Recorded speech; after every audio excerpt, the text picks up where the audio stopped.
Morning guys, if you wonder what we do, or what I do, which you probably don't wonder at all, but I'm going to show you anyway, what I do when I'm not in Portugal, or we're not in Portugal.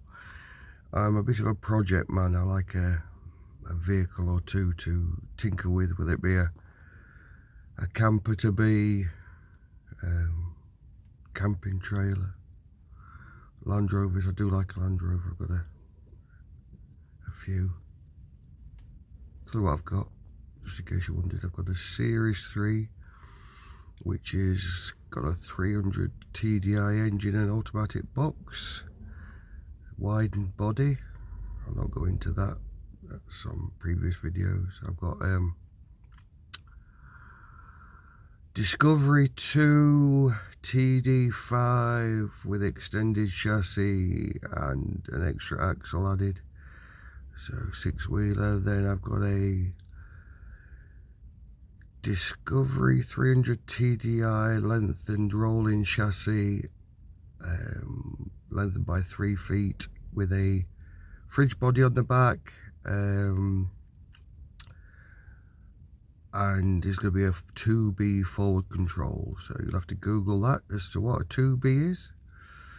Then I've got I'm building a twin cab 110 Defender, and then got a little Nissan Almera, which is our park in the corner backup vehicle. Mercedes Sprinter automatic, which is Sam's really. That's the one that's going to be well, I'm sat in now, that's getting converted to a camper, hence the debris behind me, yeah, etc, etc. And then just got a Range Rover P38, which has had a skip wagon slide into it, off of a friend of mine. It's got a rare South American 2.8 TDI fitted, so it should have been a 4-litre V8 petrol, but anyway, that's had a whack that at the front, and I'm just waiting to find out as whether it could potentially go back on the road. If not, the engine will become a donor. Engine and box will be a donor for something else. So yeah, that's it. And if you watch the rest of the video, you'll see what's out there. Don't forget, subscribe and like. It don't cost you anything, it's free. There's no negatives to it.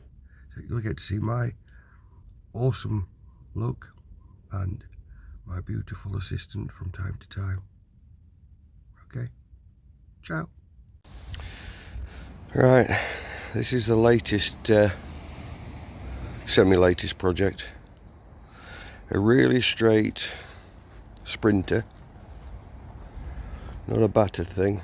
Got a few marks, tiny little indent there, you can barely see it, and it wants some paint on the back doors.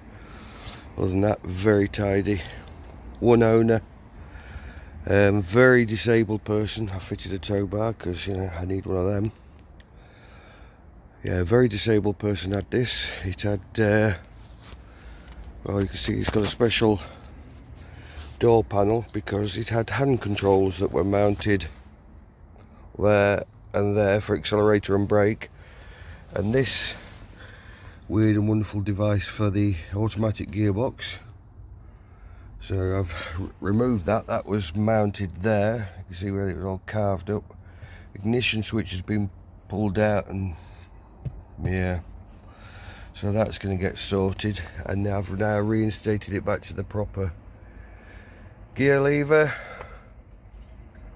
The floor, you can tell there, you see where it's been cut, was for his wheelchair, so I had to get all new floor matting because that was all, well, that didn't exist. So little scab there, but nothing too bad. It's had a little bit of a step welded in there. It's been welded in properly, fully seam welded, tiny little scab there, but no real rot other than that was on the step, which has been dealt with. The rest of the bodywork is very straight, not battered like they usually are. So that's that one. Then we have this little beauty, a little 1.5 Almera. Got some scuffs on the front bumper and on that door mirror. Other than that, mint. 80,000 miles. I've blanked the rear windows because I thought it'd look better. Quite like it. I've got some wheels, different wheels, some alloys to go on it.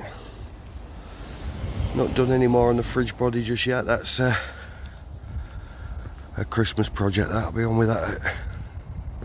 Yeah. Anyway, so this is the latest acquisition. This is my backup vehicle because that Sprinter is causing me some jip. Yeah, that Sprinter. Bought it with a brake light issue, which was making it only work in manual, because they're a semi-automatic. They only work in manual on the auto box.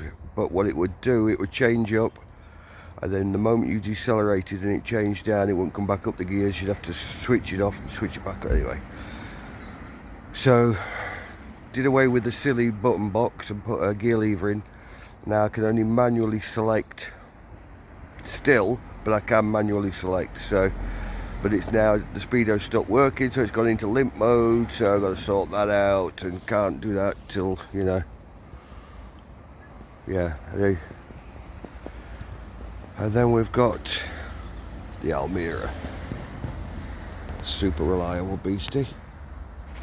So that's going to be what I use for getting about in, because you know, it just works. So that's most of them. Oh, there's other stuff. There's Land Rover stuff, of course. I might show you a bit of that in a minute. Cool. My eyes look bad at this time of morning.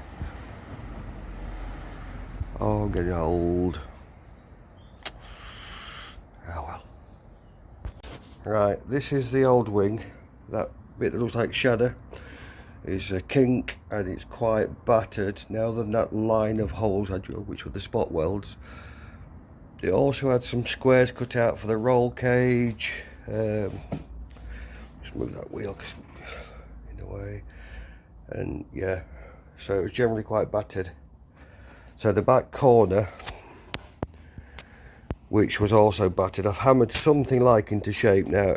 It's not perfect, and bear in mind, number plate covers most of that. Number plate light goes there, a light on there, light at the bottom, light there. It's nearly all covered, so I'll only have to do a little bit of smoothing. Could have bought another one of these, but you know, it's just more money. So that's that.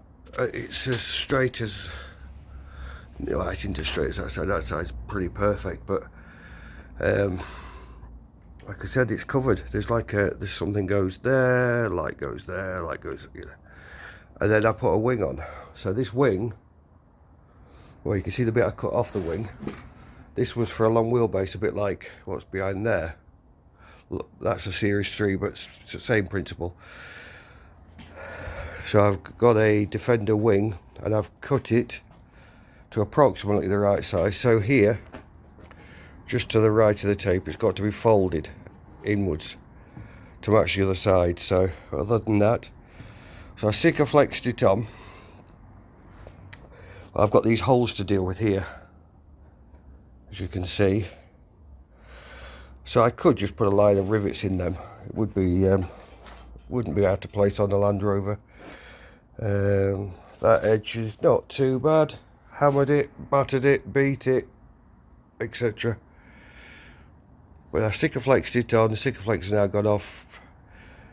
The trim that goes over the top rivets through down here to hold it on, to make it reinforced. So those holes will be lost. These are for the tie downs, so there's a few of them. So I've got all of them to go on. They'll be cut off the old panel, which is over there. So yeah, let's get in there. Still a battered tub, but it's a 2011 battered tub as opposed to the usual rubbish you get. So all the back's battered. But it's going to get probably checker plated, because it does get damaged easy, so I want it to be a bit stronger. So yeah, so that's the story so far. So I've now fitted capping around the top, which has lost some holes that were drilled in the side. So yeah, all fitted. I know what happened to that rivet, it failed on me. Anyway, nip that off, because it's, you know.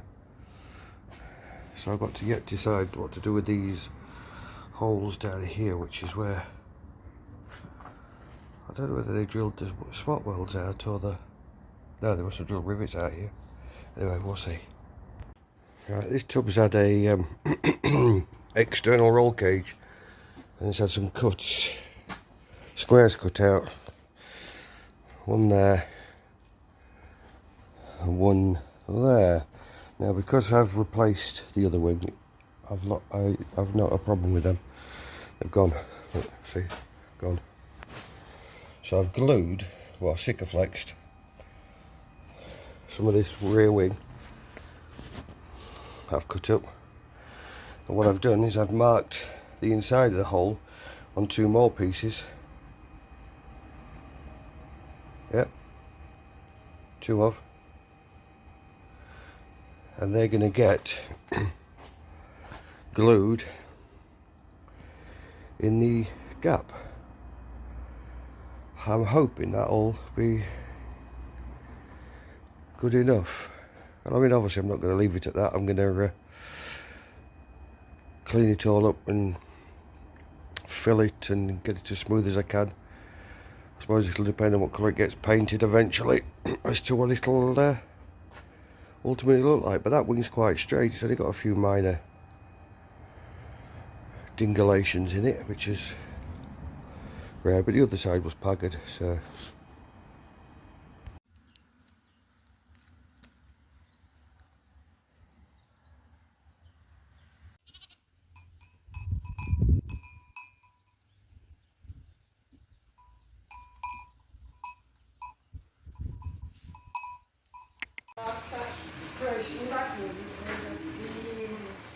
porque ela está baixinha, a que estiver mais alta, porque está mais escada 11 por 2, a minha escada fica lá em cima. right, just picked up this beast. Was a 4.6 V8 petrol, was converted to a TDI, but had a stroker engine put in, which makes it a 2.8 TDI. So not a 300 TDI, well, a 300 TDI, but and some. But skip wagging, slid down the road, smacked it. And that's what happens. Oh well. Right, so it's had a bit of a whack, this. As you can see, broke a few plastic things, not the battery back, not the front panel back. So it's just improvising with chains. See if we can get it pulled at least off the door. So I've took the front bumper and crash bar off.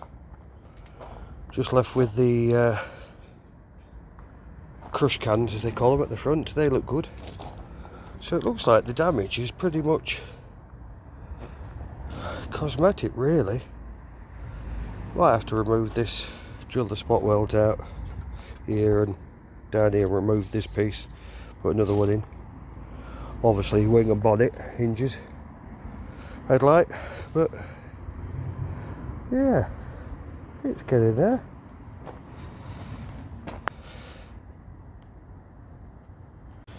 Right, just found my water leak. Thought I got a busted radiator or something.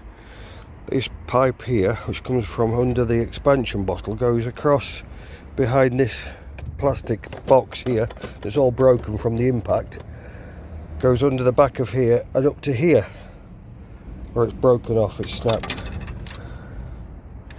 in places. It's gone brittle anyway, so it's not, yeah, No good to man the beast, that. So, fortunately, that's an easy fix, that. Piece of pipe. And pull that a bit, get a bit of a tug. It's not finished, got to do some more. But, yeah.